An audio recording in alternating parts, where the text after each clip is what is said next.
My older sister mishandled my mother's inheritance and wanted to take part in the house that my mom gave me. Now she's livid because I am selling the house to my boyfriend and she won't have a share. I have 6 siblings. Our mom recently passed in November from stage 4 cancer. I had a really great relationship with my mom. We would spend time together and my 4 children all loved her. I am the youngest of all my siblings. My older siblings didn't prioritize much time with my mom until the last few months when she couldn't do much for herself anymore. I currently live with my boyfriend and our 4 children in a 3-bedroom apartment. It's a nice apartment but of course is not ideal for our large family. Over the summer while my mom was still very coherent, she signed a transfer on death of her house to me for myself, my boyfriend, and our children to move into. She did the transfer so I wouldn't have to buy the house as we would not be able to afford a loan for her house, and her house only had less than a year left until it was completely paid off so we would be able to afford her payments that way. All of my other siblings own their own homes and have plenty of room in their homes for their individual families. I didn't ask my other siblings if they were okay with this but I didn't see it as their decision or whether they had a say considering it's our mom's house and she had final say anyway. And like I said, all of my siblings own their own homes anyway. Once my mom passed, she had some medical bills that needed taking care of so it seemed as though we would need to sell the house to take care of them. After looking into it more, my boyfriend said he would buy the house at just enough to cover the medical bills rather than what it's worth considering we cannot afford what it's worth plus my mom had planned on us just moving in and not doing any sort of loan anyway. She had a cash inheritance which she left my oldest sister, Melanie, to split equally among all of my siblings. Since my mom has passed, we have asked Melanie how much is left in the inheritance as it would be split 7 ways and she would always kind of dodge the question. She would say she hasn't counted it yet or she's unsure. My mom also had some coins that were worth some money. She had 4 coins worth about $3,200 and a 5th coin worth about $1,200. I only found out about these coins from my other sister, Rochelle, because she told me Melanie thought about giving a coin worth $3,200 to herself, Rochelle, my brother Nick, and myself. The coin is worth less to another hand-picked sibling. And then just never telling the last 2 siblings about the coins at all. That really upset me. I understand the coins gain value over time and that's why they didn't want to pawn them for cash to split equally but that is really unfair and considering there are not 7 coins, I believe the fairest situation would be to pawn them for cash so everyone could be involved. I suggested that and then never heard anything else about the coins after that.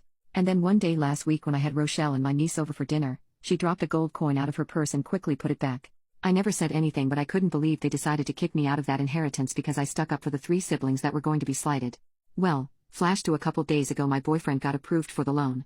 I told Melanie about this to keep her in the loop and her response shocked me. She told me she did not feel comfortable selling the house to my boyfriend. I didn't understand because selling the house to my boyfriend was just a way for us to keep the house so that my mom's medical bills would get paid. And my mom's wishes were for my family to move into the house. After I got off the phone with Melanie, I called Rochelle to see how she felt but she couldn't talk right away. Once I was able to talk to Rochelle, it was very clear Melanie had gotten to her first and manipulated the situation. So I texted the group chat with my siblings. Essentially, they all want to sell the house at full value to a stranger so they can receive an inheritance of cash from the house selling. Melanie had very obviously made them believe that my mom only transferred the house into my name so I could sell it and split the money with all of my siblings. That wasn't the truth and I tried telling them that our mom did not do that, but Melanie had manipulated the situation. For context, Melanie is the oldest and all of our siblings can be pretty easily manipulated in a situation when it comes to Melanie. It sounds terrible, but it's true. I can see right through it and try to say my side but they are all on Melanie's side. They all want cash from the house but I want to live in it like my mom had intended. Like I said, my mom transferred the house into my name. So I am going through with selling the house to my boyfriend to pay my mom's medical bills so us and our 4 children can live there. My siblings feel like I have scammed them out of an inheritance. But I feel like I found a way to get the medical bills paid so that my family can live there, which is what my mom intended when she was here.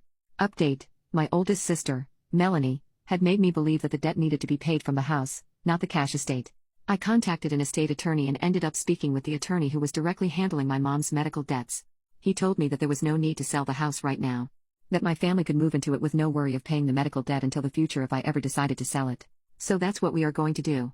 If we ever decide to sell it, we will split the sale of the house after her medical debts are paid and of course subtract any money we put into it going forward from their portion. I agree that keeping the house's deed in my name is a wise decision so that I will always have that security with my children if something ever happens between myself and my partner. As far as the coins go, I didn't mention them because I was upset I wasn't getting a portion. I understand getting the house is a big deal. I mentioned what was happening with the coins to explain why I don't feel I can trust Melanie. And why I feel like she is not being honest about the money in the estate. Which she wasn't. There is more money than just the coins that she is not being honest about. The deceptiveness is what hurts me. I feel like I am very open and honest with my family and would never try to deceive them. I would rather all conversations, especially with my family, hold integrity. Once I had felt settled and secure with talking to the lawyer, I texted my sibling group chat to let them know what was going on. That the house will stay in my name. Melanie has been manipulating the situation, and once she thought I was selling it to my boyfriend, I knew she would tell all my other siblings that the problem is not that I was keeping the house but that it would no longer be in my name. I can tell she is very angry that she can no longer spin the story for her narrative. But this is what my mom had intended in the first place. For myself and my children to have somewhere to live, and she always knew my boyfriend was in our package deal. Melanie still seems mad, but I don't see the problem anymore. Update 2. Since I have told Melanie that we plan on keeping the house, she has made it her mission to do everything in her power to bury me. Melanie is my big sister by 15 years, so I've always trusted what she said and done. Naively, I guess. Like I've said before, Melanie was my mom's power of attorney. So she made sure my mom's bills got paid toward the end, as that was her responsibility.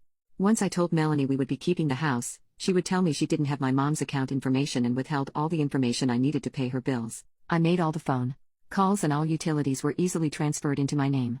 However, going to the bank of course was a little more difficult. I can't even make a payment without knowing her account number. Melanie has kept all of my mom's paperwork and refuses to give me that information. So I am currently in the process of waiting for the bank to email me a form to fill out to become a person on her account who can make payments. Then, once that hopefully gets accepted, I can apply for the assumption of her account. I am hoping all of this goes over well with no bumps. Melanie is very angry with me. I told her I didn't feel like she was being fair in the way she was dividing the estate, and that she continued to change the story to fit her narrative for that day or who she was talking to. I told all of my siblings they could go through my mom's house if they wanted anything of hers before we donate. Everybody has had a key to my mom's house because we would all go over and help her with anything she needed. Melanie then went through the house to take all of the valuables, collectibles, and anything that could be sold for decent money so she could sell it herself and pocket it all. Mind you, I'm not talking about a couple of small trinkets. She took 4 large glass/real wood curio cabinets, 20 collectible cookie jars, and at least 100 collectible angels. And she did all of this in one day as soon as she found out I would be keeping the house. So I asked my boyfriend to change the locks. And he did. I'm so glad he did, because I found out that they had been talking about taking the fridge and the stove. Since then, my boyfriend believes that they have been coming over daily to check the trash. They are crazy. Once she found out the locks had been changed, she truly tried to isolate me from my siblings and my dad. They are really the only family I have left. Unfortunately, they are all very easily manipulated. Truthfully, I don't really want to try to reconcile my relationship with them if they are so easily manipulated into cutting me out of their lives. And yes, she manipulated my dad as well. I lost my mom only a month and a half ago, and now in the snap of a finger I've lost everyone else. It's been very hard to deal with, but I don't feel I'm in the wrong here. I also contacted the lawyer who drew up the transfer on death so that I could make an appointment with her to finalize it now that my mom has passed. I also asked her if we could discuss my mom's estate. She then told me that no estate had been filed. I also contacted the probate court in our county to get a hold of my mom's will. And they also told me no will had been documented with them. All of that was Melanie's responsibility.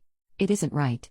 I will definitely come back with an update at the end of January/beginning of February, as I have an appointment with the lawyer to discuss this next week.